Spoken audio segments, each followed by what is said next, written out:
香港基督教女青年會獲醫務衛生局委任為北區地區康健站之營運機構，提供以人為本嘅基層醫療服務。北區地區康健站主中心鄰近上水港鐵站，另有服務點設於粉嶺、沙頭角及打鼓嶺，方便居民前往。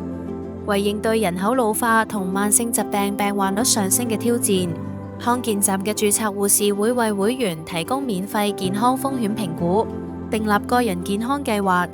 透過健康諮詢提供自我疾病管理支援，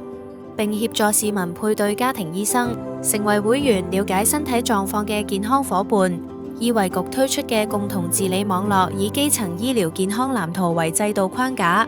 康健站係共同治理網絡服務嘅切入點，為市民提供一系列標準化同個人化嘅健康服務，全面照顧市民嘅需要，包括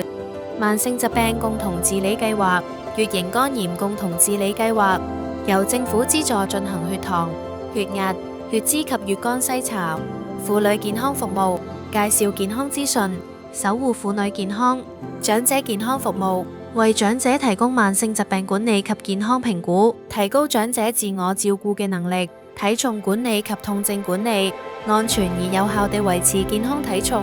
有效舒緩慢性痛症；疫苗接種，增強社區免疫力。康健站多元化嘅健康教育活動，亦係市民嘅健康加油站。會員可因應需要參與體適能鍛煉、骨骼健康講座、營養飲食等活動，更可到主中心使用各類智能運動器材，建立健康生活模式。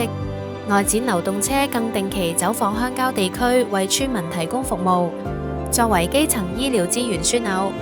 康健站同家庭醫生、專職醫療人員等組成跨專業團隊，並連結唔同範疇嘅網絡夥伴，協調基層醫療服務，全面推動基層健康。健康人生由基層醫療開始。